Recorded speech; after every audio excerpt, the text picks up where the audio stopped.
right, welcome back to Shoot Your Shot. You are live. This is DJ Summertime, and we have a very special guest tonight. One of my best friends for maybe over 15 years. First time ever, we're shooting in the home studio. This is my crib. We are not at Love to Be Radio tonight. And I'm just so excited. This is my first time having an episode with someone I've known for this long. And we're talking all things motivation, inspiration. We're going to hype you up with this girl's life story.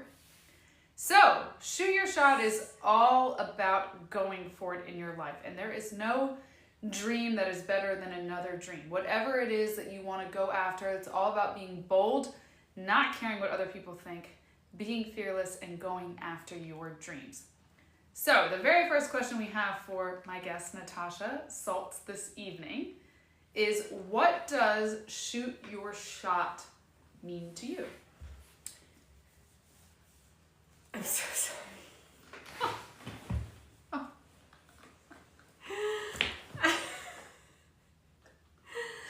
Okay, retake.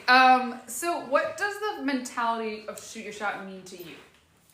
I think it means going after your dreams, being It does. authentic, no limits. I think just everyone has a life purpose, and figuring out what that purpose is and not letting anything get in the way.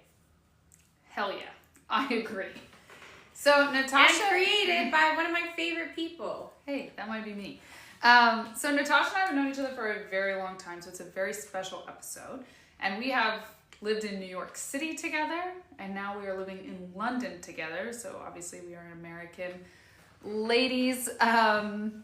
So I want to know a little bit about what made Natasha want to come to London, because I think one of the most important things to do in your 20s and 30s is to push yourself to live in a different environment, a different country, make yourself uncomfortable, and really want to experience something new. So I would love to know a little bit more about why are you in London and what inspired you to come here? I get asked that question every day. I think a lot of people are confused. Why would you leave New York to come to London? Literally ask that every day.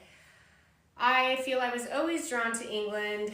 Living abroad was always a goal of mine. It was a challenge for me. Moving to New York at the age of 19, London was the best next step for me. And I think when I first got here, the countryside was always very appealing to me. Making a list of like 25 places to go that were in the middle of nowhere, that was exciting for me, which is very odd. Trying to recreate The Holiday, y'all.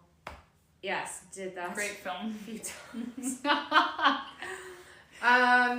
And just meeting new people, new perspectives, just really branching out. And I think I feel like I did that, and then the next step was to get a career here, which I accomplished, which is very exciting. Woo! Killing it. She got a visa and sponsorship, which is very hard for Americans to get in the UK. Yes. And yes, I'm very happy to be here. Still a lot ahead. I feel like there's still so much more of England to explore. I feel like I haven't fully accomplished what I want to here, so stay tuned. The world is her oyster. I'm gonna have to decline this person. And so what would you say is the hardest thing about moving to a new country and your experience in moving from the US to London? I think for me, coming from California, moving to New York, I really built a family there. My friends became my family, so leaving that, just adjusting to a completely different lifestyle here. Yeah, it's definitely hard. I need to decline some people. It's very hard to leave your hometown because you're leaving your family, you're leaving your friends, you're leaving your life, and you're going somewhere where there is no promise that it's going to be better than that or even as good as that. It's kind of really lonely when you move somewhere new because you don't have any friends, you don't have any of that infrastructure, you don't have any of those memories, that history. So you're taking a very big risk. Yeah, and it's about connecting with yourself, and that's why I loved when I first got here. I found peace going to explore on my own. making new friends. I'd walk into a pub and make like 5 new girlfriends. And I was excited to do that. And it's really just about starting over. Hell yeah. So the show is Shoot Your Shot. So it's all about going after your dream. So before we get into what is your dream, can you tell us a little bit about your career history? So how did you start your life? Like, where were you when you were 16 and how are you here today? Like, what did you do to get to the place you're in? Well, I started working in fashion, which I quickly outgrew. It was not my passion. I started as an intern at the age of 17 in downtown LA, working at a fashion showroom, and then quickly was offered a position to run the company at a very young age of 19, to move to New York City, open a business, start a business. The owner believed in me. I went for it. I was way too young to take on this project, but I made it work. I'm so grateful for it.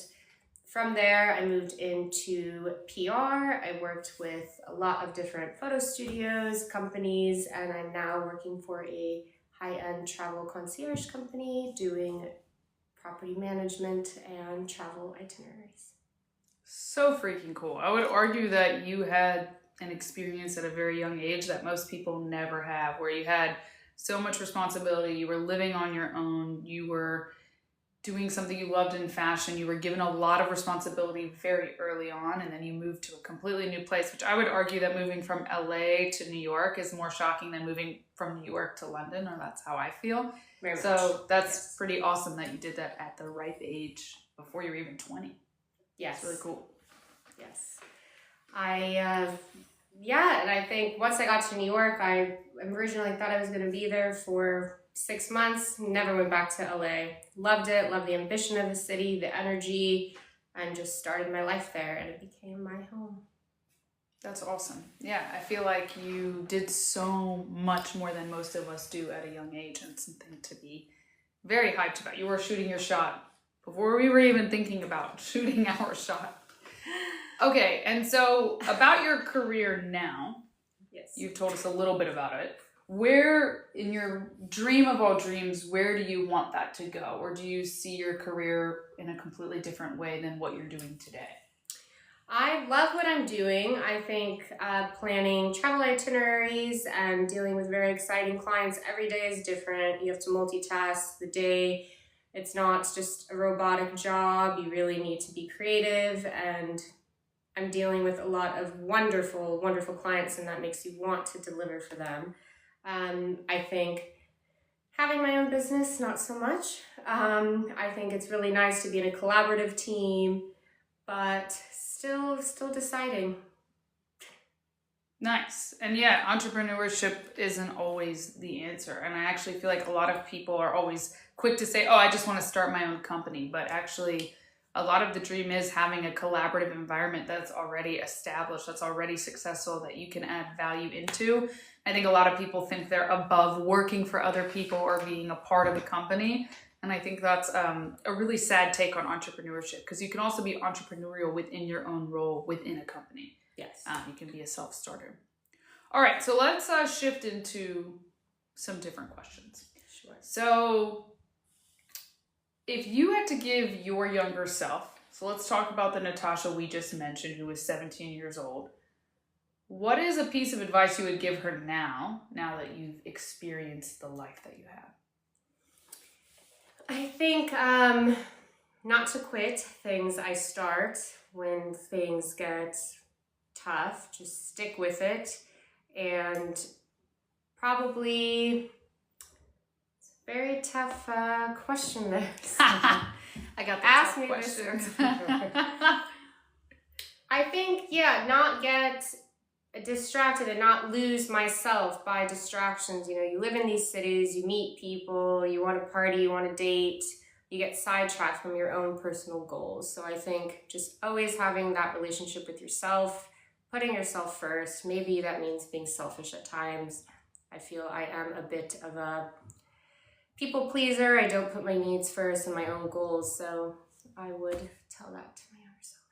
That's very solid, golden advice, because I think especially the ladies are typically more people pleasers than men. Men usually are selfish. They're doing them and they're commended for it. We're clapping. We love you, men, but like, you get it.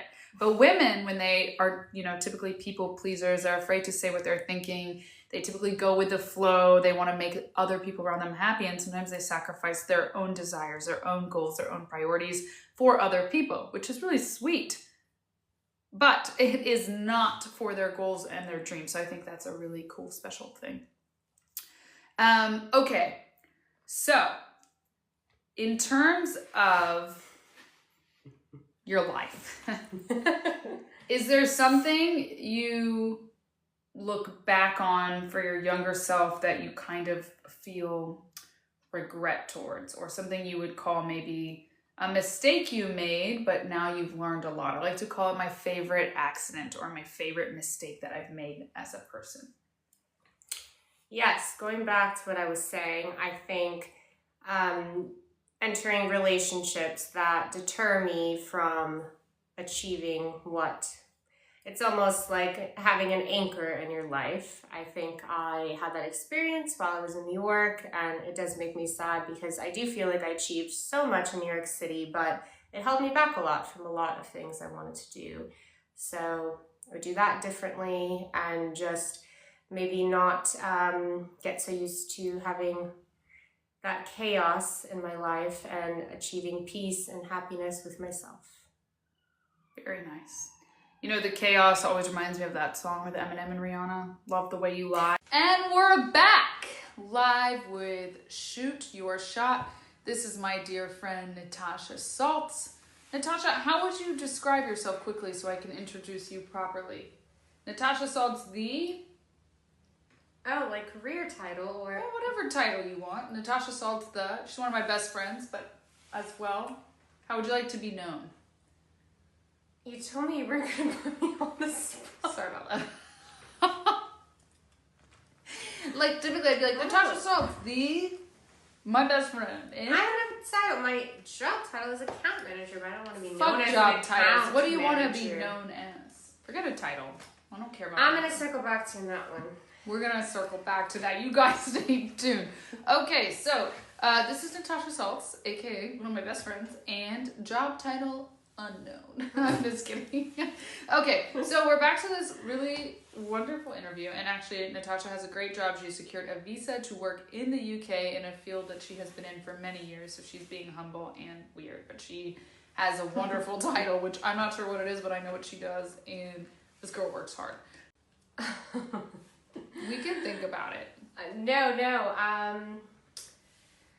I would say, and it's such a shame that the world is ruled by money, and everyone says, oh, money can't buy happiness, but sometimes I do believe it does, because I have struggled with that since I was born, just money and having security, and I've never had that, so having to find other resources of getting that in order to survive and have a comfortable and beautiful life has been very hard, and I think just being able to do that for myself and not rely on anyone else is something I would like to accomplish.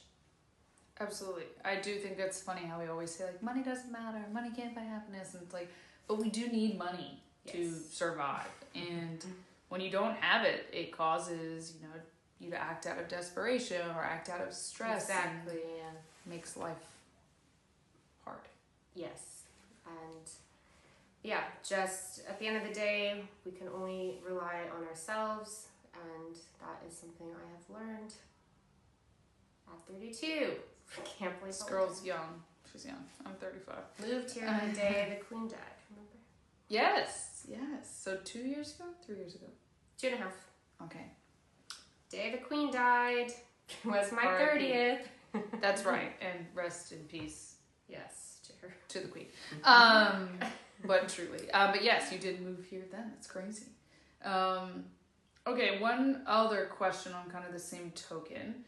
I always like to tell myself when I'm not living up to my own expectations in life that this life is like Summer Kut, the movie, and I'm the main character. And if I was watching the film about myself called My Name, Would it be obvious to me that I was the main character? And would I be happy with what I was seeing on film?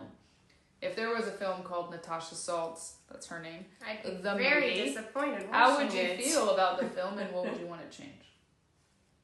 So much. It'd be like, what the fuck is wrong with you? Fair. I would feel something about myself. I would say get it together. Have some gumption. Have some self-respect. You are blessed to be alive. You're blessed to have your health. Get it together. Gumption is a good word, by the way.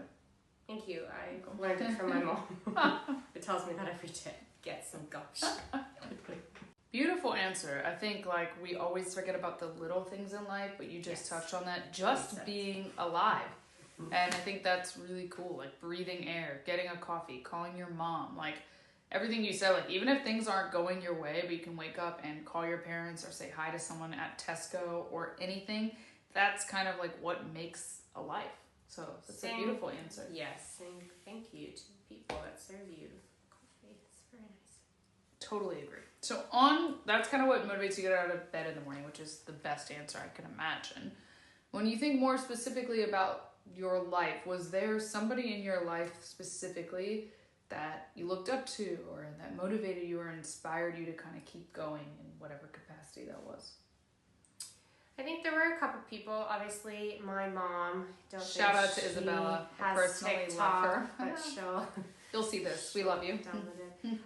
She's a single mom, so I grew up in a very, divorced, broken family. I don't like to use the word broken, but that is what it was. Single, tough, food stamps, every day struggling to figure out what we were going to eat. Seeing her get through that on her own is very inspiring. She is now my best friend. We talk 15 times a day. Could not live without her.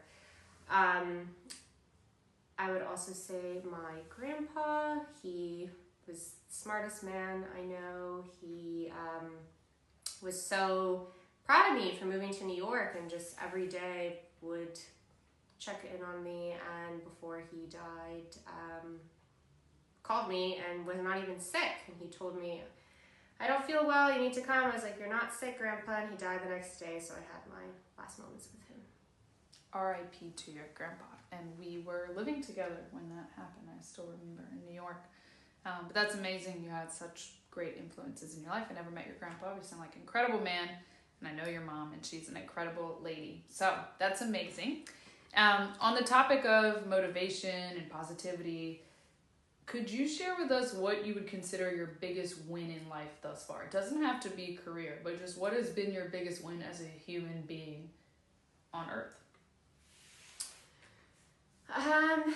That is a tough one. I think I'm very hard on myself, and I've always struggled to, I don't want to leave, we're all going to die. I don't want to leave this earth and feel like I've not achieved my purpose, and I'm still trying to figure out what that is.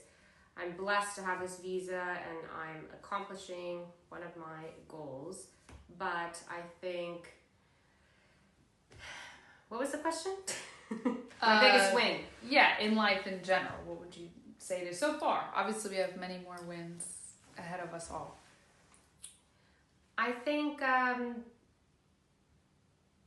probably my moves. Unfortunately, I've not started my own company. I haven't even gone that far and deciding I want to do my own thing, but really just pushing myself to move and make it work. Absolutely. And I really challenging myself every day. And I make goals for myself every day. And I do think I deliver for myself. Yeah. No, I think that's amazing. And I really want to emphasize that, like, making your own company is not a win. And I think even though I have an entrepreneurial mindset and I think entrepreneurship is great, I don't think that's the only way to win. I don't even think that's the best way to win. I think challenging yourself every day to be better every day is a win. I think moving to another country or another city is a win. I think learning how to love yourself is a win. But creating a company to create a company, that's obviously impressive, but I don't think that's the only way to win. So I just wanted to make sure I say that, because shooting your shot, I think a lot of times interviewing entrepreneurs or people like that, but it doesn't have to be that. Shooting your shot could be that you always wanted to be a mom, or you always wanted to be in love, or you wanted to learn how to be with yourself, or go to dinner alone, or rely on yourself, or become independent. Those things are equally beautiful. There is no competition in shooting your shot. So I think that's amazing. And I think, what I would like to focus on, I've had a lot of transition currently happening in my life, just really rebuilding that relationship with myself, setting goals, taking it day to day, not being too hard on myself and very hard on myself, but really just rebuilding that relationship with myself. And no one else. Fuck all y'all. It's only about her. Nobody else. And I totally agree. Okay, a little bit, we're on the motivation, positivity. I wonder what people are saying. But don't worry about them. In outside of that, I think sometimes your motivation comes from the tough things that we live through in our struggles. So a harder question is, what would you say has been your biggest hardship that you've experienced in life, and how did you overcome it, if there is one? So now, one of the questions I wanted to ask you is, what motivates you? And not just like money, is it wealth, is it men, but like what actually motivates you literally when your alarm goes off in the morning? What makes you get up? Well, I would say it's crazy because I almost feel more depressed. I love a lion, as the Brits call it, but what if does that mean? It means sleeping in. So, for those viewers that are not British, a lion means sleeping in. Like, if I waste the day, I almost have this weird, and I know you have it too, this like internal like guilt, like you're wasting the day. Like, you're lucky to be alive, get out there, whether that's do something, help someone, connect with someone, call your family, call your friends, go for a walk, get fresh air. You're lucky to be alive. I've always had that mentality. Yes. So that definitely motivates me. And I think, as I was saying, being here in the UK, first start of my time here, I almost lacked purpose a bit. So having this job has really implemented routine, and that really just gets me up in the morning. And then every free second I get, I want to walk around London. I want to enjoy where I am. I moved all the way here. I want to admire a simple tree in the park and just take it all in. Gumption, baby. This girl's gotta get some gumption. But she has gumption. No, I don't say that, but I would say you can do better, and that is, I feel like everyone can. I just want to be the best version of myself. Very inspiring. Very inspiring words, by the way. Thank you. All right, we're gonna switch it up. We're gonna have a little bit of joshing around, if you will. Just joshing around. So a couple of quick fun questions for our guest, Natasha Saltz. One of my best friends, also a resident of the United Kingdom, an American citizen, a daughter, a sister, and a very hard worker. Okay, Natasha. Oh, and an independent woman who's been independent since 17 years old, 16 years old, which most people can't say. Okay, Natasha. Donald Trump, what do you think of him? 3 seconds or less. No, and no. Love it, Elon Musk. We are back with Shoot Your Shot. Come over here. We are back live with Shoot Your Shot. We are unfortunately at the last 5 minutes of this amazing show. It has been an incredible, inspiring episode with my dear friend Natasha. She has motivated me. I hope she has motivated you. We have 3 final questions, and then we will say goodbye to Natasha for now. So Just for now. She'll be back on the show, obviously. So the first question I want to ask you, Tashi, is what would you say to someone who is watching this show and feels like they've made mistake after mistake, and they feel like things aren't really going their way, they're not on the right path, and they're starting to feel defeated? What advice would you give to them, as we've all been in those shoes before? I would say don't be too hard on yourself. I would say keep going. I always tell myself everything you're feeling is temporary. You So have every day is a new day. You can start over and you can be strong and find that strength within yourself and fight for it and keep going. And I've made a lot of mistakes in my life. Some I like to bury under the rug, but I think as long as you are honest with yourself, you build that trust within yourself, and you know who you are, you can keep going. Amazing. Always keep going. If you forget everything else, she just said it. Always keep going. And I also like that you said literally everything is temporary.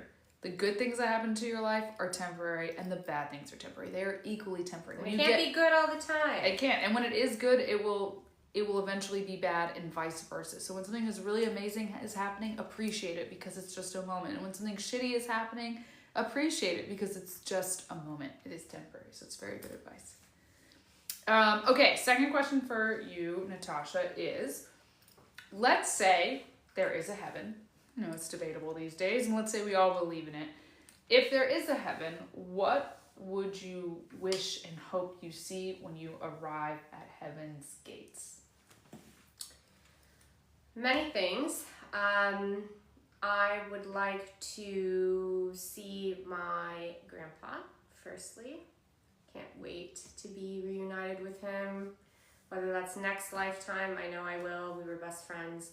I'd like to see my aunt. She unfortunately passed at way too young of an age.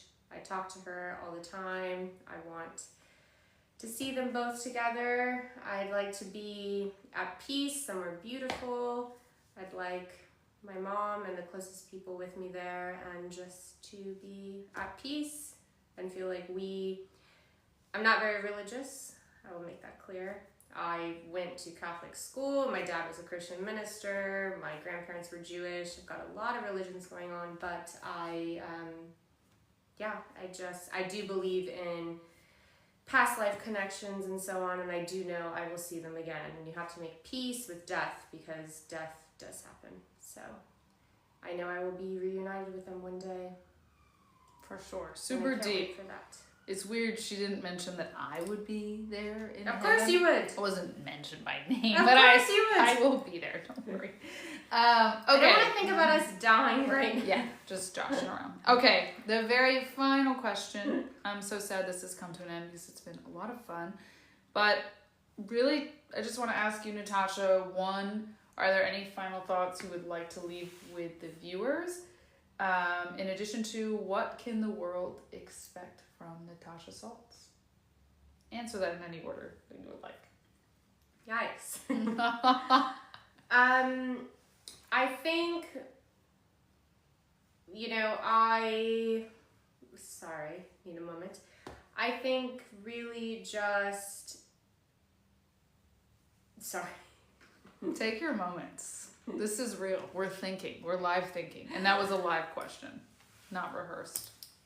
It's a hard question because I expect so much for myself, but I really just want to find myself again. To be honest, I moved to the UK and lost myself a bit with this job, starting the job. You know, you're in the office 9 to 6 and you walk in there and they kind of have your life, and then you're too tired to even reflect after work or do anything for yourself. We all know that corporate grind. And I just am struggling currently, to be honest, to find a balance of enjoying the UK and sustaining this new routine I have. So I'm going to really focus on that because I know there is a way. And there definitely is. I think don't be too hard on yourself. Don't give up. And when things are tough, just keep that love with yourself to keep going. Beautiful. And very don't get involved in relationships that take over your existence where you lose yourself. That's a whole nother show. That was a very good end. Yeah, stay tuned because I will stay tuned be for talking part about 2. But true, Natasha has mentioned a lot of times staying true to yourself, and I think part of that is trying to not avoid, but try to be in healthy relationships and avoid the relationships that kind of, and friendships as well, that kind of suck your energy from you, make you less of who you are, make you sacrifice the things you care about, whether it's a friend, a family member, a partner. Toxicity can be in all of those kind of realms. And I think finding that balance is like, how do you do it? How do you go to work 9 to 5 and have a partner and have your friends and have time for yourself? It is tough, but it is doable with the right person. Absolutely. Totally agree. We can talk about this at That'll be a part 2 for sure with Natasha. Thank you so much for tuning in, and thank you to Natasha for being an incredible guest. Thanks for having me. It's been a blast. We hope she'll come back. But thanks everyone for watching, and we'll see you next time. Bye.